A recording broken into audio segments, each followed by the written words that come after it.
Welcome to United Report, your daily hub for all things Manchester United, from transfer news and match updates to exclusive stories. We've got you covered. If you're a true Red Devil, hit subscribe and join the United family. Glory, glory, Man United. Manchester United could be set to offload Andre Onana after a tough spell at Old Trafford. The Cameroonian keeper, plagued by high-profile errors, is now the subject of loan talks as United struggle to find a buyer due to his huge wages. With clubs like Monaco showing interest and United actively hunting a new number one, possibly World Cup winner, Emi Martinez, a major shake-up in goal is on the horizon. Manchester United are reportedly willing to sanction a loan move for Andre Onana after stumbling into a real issue regarding his future. The Cameroonian international has endured a tricky couple of seasons since his arrival from Inter Milan. High-profile errors have blighted his performances and put his position as number one in jeopardy. United are open to letting him leave and would apparently prefer a permanent sale. But Onana's high wages have made an exit this summer tricky, and Red Devils chiefs are now having to get creative to move him on. According to The Sun, United are open to letting Onana leave on loan. Monaco, who have recently signed ex-United midfielder Paul Pogba, have been linked with a move but have struggled to get a deal over the line. It is said that United are now awaiting approaches and would prefer to send the 29-year-old to Europe as opposed to a Premier League rival. Speaking earlier this month, Onana appeared to hint that he was also open to an exit. He said, "Will I leave? I don't know. We'll see." While Onana's future remains up in the air, United have already launched their search for a new number one. Aston Villa's Emi Martinez remains their number one target, but a deal for the 2022 World Cup winner is expected to be expensive. Other options include Botafogo's John Victor, Porto star Diogo Costa and Cruz Azul number one Kevin Mir. Former United stopper Ben Foster believes that Martinez would be the outstanding candidate should Onana be moved on. He said, "It's a brutal league, the Premier League, and I kind of think over the last 2 seasons that Onana, hasn't done enough to prove that he is a Manchester United number one. I think he's got ability, and like so many other Man United players, he'd go elsewhere and probably flourish. I think that's probably going to be the case with him as well. If the opportunity does come to sign somebody like Emi Martinez, they've got to go for it. He's still one of the best goalkeepers in the world." A lot of people said this season, probably not up to the standard of the previous 2 years, but still one of the best goalkeepers in the world. You've got to have a strong spine in any football team. If you get the goalie right, you get a couple of strikers in. Bruno's going to be staying now. It's a great start to the transfer window for them. Casemiro's Manchester United future has taken a surprise twist. After being recalled to the Brazil squad by Carlo Ancelotti, the £350k a week midfielder is now targeting the 2026 World Cup, and staying in the Premier League could be key. Despite Saudi interest, Casemiro believes Old Trafford is the best place to secure his spot on the plane to North America. Could this be the leadership boost United needs next season? Big-earning Brazilian midfielder Casemiro is set to stay at Manchester United next season after being offered a World Cup lifeline by Carlo Ancelotti. Casemiro, who collects a cool £350,000 a week, was handed a shock recall by his country when his former Real Madrid boss named his first Brazil squad earlier this month. And with the 33-year-old now targeting the finals in Canada, Mexico and the United States next summer, he believes his chances of playing in a third World Cup will be enhanced by staying in the Premier League. Casemiro has been attracting interest from Saudi Arabia for the past 18 months, as United have been looking to trim their huge wage bill. But he worked his way back into manager Ruben Amorim's plans towards the end of the season and was rewarded when new Brazil coach Ancelotti ended his 2-year international absence by bringing him into his squad for the World Cup qualifiers against Ecuador and Paraguay. Casemiro played the full 90 minutes in both games as Brazil collected 4 points to move up to third place in the South American qualifying table. Ancelotti managed Casemiro at the Bernabeu and didn't agree with the decision to sell him to United in a £70 million deal 3 years ago.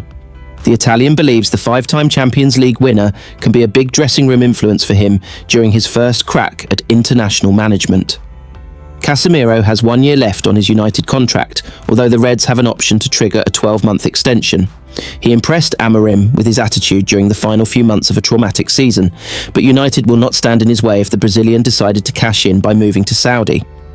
Casemiro has continually insisted that he is happy in Manchester despite interest from Al Nassr, the big spending club that has just handed Cristiano Ronaldo a 2-year contract worth almost £500 million. The Brazilian is a close friend of the 40-year-old Portuguese after they played together at Madrid, and he posted a picture of him wearing a pair of £7,000 LED recovery boots manufactured by a company partly owned by Ronaldo on his Instagram account during the week.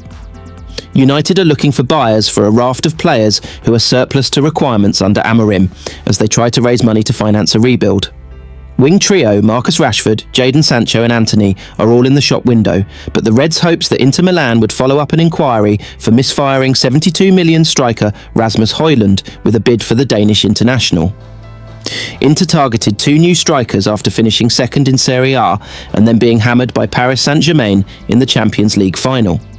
But they have spent 20 million on Parma's Angion Boni and are ready to give teenager Francesco Pio Esposito more game time after he capped a fine performance against River Plate in the Club World Cup with his first goal for the club. That would close the door on a permanent move for Højlund, although Inter could still offer a 12-month loan option with an obligation to buy. Manchester United are not backing down in their chase for Bryan Mbeumo. 2 bids have already been rejected, but Mbeumo only wants Old Trafford, and his potential teammates are already showing love. With Joshua Zirkzee and Matthias Cunha both backing the move on Instagram, the pressure is on United to strike a deal with Brentford. Can they land the 20-goal winger in time for the USA pre-season tour? 2 Manchester United players have given their seal of approval to the signing of Bryan Mbeumo, as the Red Devils continue to thrash out a deal with Brentford. United have already had 2 bids rejected for Mbeumo, the most recent of which totalled $62.5 million.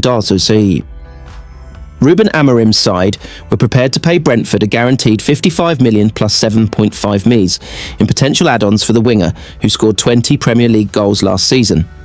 United's side had already seen an offer of 45 million plus up to 10 million in add-ons turned down earlier this month. It's been reported that Brentford would want at least 62.5 million up front before approving his sale. That's the same fee amount which United paid to sign Matthias Cunha from Wolves at the start of window, triggering his release clause. Mbeumo, 25, also has interest from Tottenham, but he only wants to join United. The Red Devils are hopeful that a deal can be agreed in time for the Cameroon international to link up with Amorim's squad at the beginning of pre-season. United will embark on a tour of the USA this summer and want Mbeumo to be involved so that he can acclimatise himself to his new teammates. 2 members of the Red Devils dressing room will seemingly be more than happy to welcome him. On Instagram, both Cunha and Joshua Zirkzee like to post from journalist Fabrizio Romano, which said that United will continue talks over signing Mbeumo. Cunha and Zirkzee could be the men playing alongside the 25-year-old in Amorim's front 3 next season. But there's still a way to go yet, with Mbeumo still firmly a Brentford player and due back there for pre-season training. The French-born star has 12 months left on his contract, although the Bees can exercise an option to extend it by a further year. Mbeumo's prolific form last term piqued the interest of Arsenal, Newcastle and Tottenham, but his heart is set on a move to Old Trafford. Tottenham recently appointed Brentford boss Thomas Frank as their new manager, and it was hoped that his connection to Mbeumo would help persuade him to snub United. Is Bryan Mbeumo worth $62.5 million? Have your say in the comments section. Ironically, Frank talked up Mbeumo's price tag at the end of the season. Before joining Tottenham, he was quoted as telling Tipsbladet, "It is clear that if he is to be sold, it must be for a nice amount. It is a lot, mucho, really a lot. Then it is clear that it is impossible to replace him 1 for 1. It cannot be done. There is a reason why he costs X number of £1 million, and we do not have X number of £1 million to buy for. I would say that I would be surprised if a lot of big clubs don't look at him. I would be surprised with what he has to offer. How many wingers score 20 goals for a mid-table club? And then with 7 assists, plus his work ethic and his character. All these things mean that he has a lot, so he is a good player.